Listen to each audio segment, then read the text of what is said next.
Iron Man 1. So for the lead up to Doomsday coming out, I've decided to start the MCU from the beginning and rewatch all the films and just see if they hold up, if they've changed in quality, in my opinion, over the years. And obviously, I'm starting with 2008's Iron Man 1.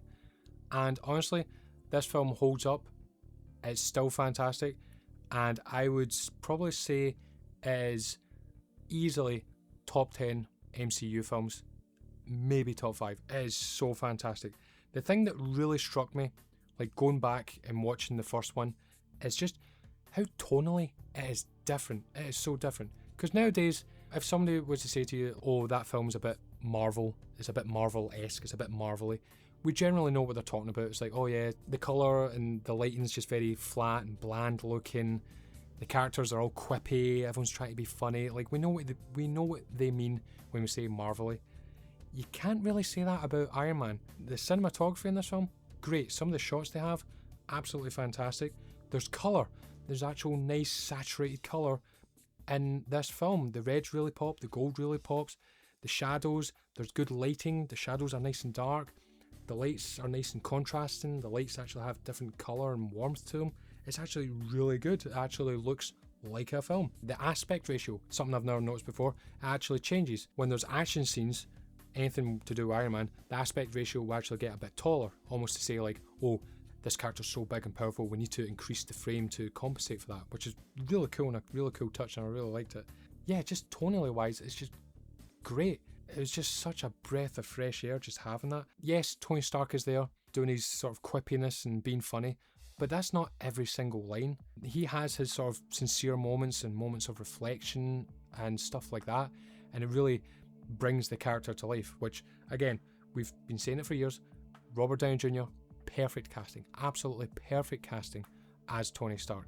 I really can't imagine anybody else being him, but he's not overplaying it here. Like, they're still feeling out the character, obviously. It's just the right balance of him sort of using humour as a shield and deflection, but he can still self-reflect on himself and, you know, bounce off characters naturally, I feel, and it's just really, really good. And again, it's quite dark. Like, some of this, like the first 20 minutes where like he's attacked, people are getting shot, there's gunshot wounds, there's a lot of blood, he's basically getting tortured and waterboarded. A lot of grim stuff for, like, well, what is now a Disney film, but obviously back then it wasn't. But again, just different how tonally different it is, and it's just really good.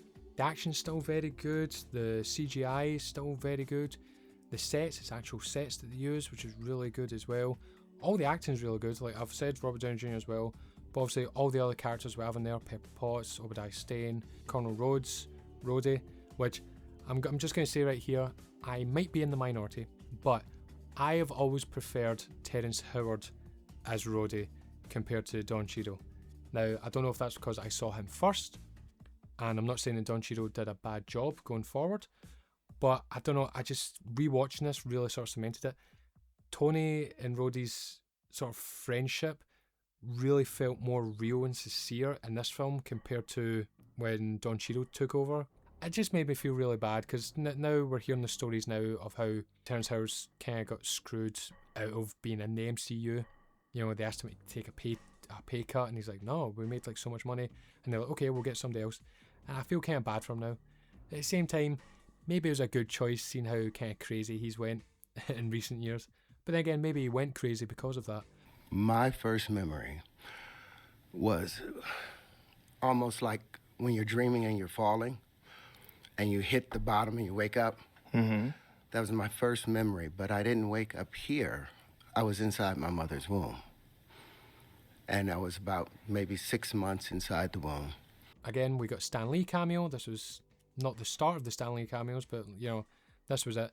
And I don't know why, but when I saw Stan Lee, like his wee cameo there, it just made me think, I was like, wow, the MCU kinda died when he died. Because his last cameo was Endgame, and that's really when the MCU was like good. Like, that was the last really good one. Because after Endgame, we all know it, after Endgame, MCU's been pretty shit. It's been pretty bad. We've had one or two good things here or there, but the vast majority has been pretty shit. And I just thought it was sort of a cool, but kind of grim metaphor of like, yeah, the MCU died with him, and it's kind of fitting that it kind of died with him. As grim as that and morbid as that sounds, it's just, that's what immediately I thought of when I saw him. I was like, oh god. And another thing that I've always saw in this film, it might just be me, it might just be, you know, the autism just making connections that aren't there, but I see the connections, is sort of the RoboCop references here and there throughout the film. Just one or two. So, for those of you who don't know, Iron Man was one of the inspirations when they came up with RoboCop in terms of like design and kind of shit like that. In fact, in this scene here, when the sort of the robber goes into a shop, he goes up to the comic book stand. What comic book does he pick up? Boom, Iron Man.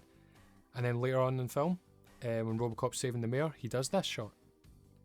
So when I saw this shot in Iron Man, I immediately thought of that shot and I thought, oh, that's a cool reference, because yeah, they would be referencing RoboCop because RoboCop's... So I just sort of saw that in a roundabout way of like them referencing each other. Could just be me reading too much into it. I am a massive RoboCop fan. This film still really holds up, and people need to remember, this was seen as a big gamble back in the day.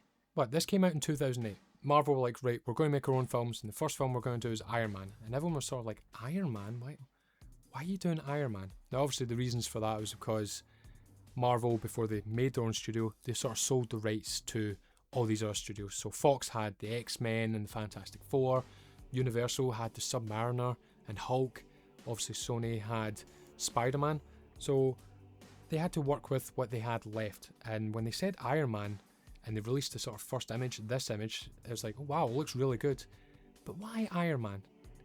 Because again, ask MD back in like 2006, 2007, ask any comic book person back then, hey, is Iron Man a top 5 Marvel character? They would laugh in your face. They'd be like, top 5? He's barely top 10. Like, Iron Man's popular back then. He was popular, but he wasn't that popular. He wasn't seen as the guy, which is completely different now, because Iron Man is easily top 5, you'd say top 3, if not number 1 Marvel character now. Might still be Spider-Man, but everyone knows the top 3 sort of Marvel characters have always been pretty much since the 70s. Spider-Man, Hulk, and Wolverine. You can argue who else, but those 3 are sort of like, they are the coolest. Iron Man's right up there with them now, and it was never like that. It was never like that. So that's why it was sort of seen as a risk of like, oh, will this work? And it did. It worked out, it paid off. It was really good. I had a very fun time watching this film. Just, again, I feel as if this film, well, I don't feel, it definitely did get overshadowed, because obviously 2008, what else came out that year? The Dark Knight. And The Dark Knight just sort of overtook everything. And I feel as if it overshadowed Iron Man, because Iron Man is really sincere, it's dark in places, and it's just a really solid story and really good. We've had so many shared universes now try to start, and the first film is the most important, because that's the foundation. And way back in 2008 with Iron Man, that set the standard, and it's still the gold standard that all these other films have tried to reach, and they just haven't done it. Iron Man is still, for my money, the best of these shared universe movies. Like the first one is still really good, and like I said at the start, it was just such a breath of fresh air watching this and just seeing it exist in its own ecosystem. Because a lot of the movies now, like going forward after a certain point, it was like, right, we'll have the central story, but we need to have stuff in there as well to set up this and set up that and reference that character. In this movie, no, it's his story. There's 1 or 2 references here or there, just sort of blink and you'll miss it, or like one wee throwaway line, but they don't focus on it so much that it sort of derails the scene, kinda. That's what's fun, that like I miss the sort of fun speculation back in the day of like, holy shit, that was S.H.I.E.L.D. and like, oh my god, that's that. Just these fun little things. And it was sort of just watching this again sort of transported me back to that time of like when everyone was like super speculating the fuck out of everything. Every little screenshot or scene or something from the trailer of like, oh, maybe this means that. I had so much fun watching this again, and it just reminded me of a time of when Marvel were trying to make a movie and not a Marvel movie, which, you know, it's kind of like an insult now to say like, oh, it's just a Marvel movie. Back then, they were just trying to make a film, they were trying to make a movie, and they made a very, very good one. I would easily give this a 9 out of 10. This is a fantastic superhero movie with some really good performances. The action still holds up, the stakes are still high, the tone's really good, cinematography is really good. Soundtrack's really good, you know, it ends with the song Iron Man, which is one of my favourite songs ever. So it's just really good, and Robert Downey Jr. gives one of the best character performances ever of any movie ever. But yeah, that's my thoughts on the original Iron Man. What do you think? Do you think it still holds up? When was the last time you saw it? When was the first time you saw it? Did you see it in cinemas back in the day, 2008, when this was all kind of starting? Or were you like later on when the Marvel engine was fully up and running? I would love to know. And yeah, I'm going to continue with this, and I'm really excited to continue this journey throughout the MCU. Thanks very much for watching, and I shall see you next time. Bye bye.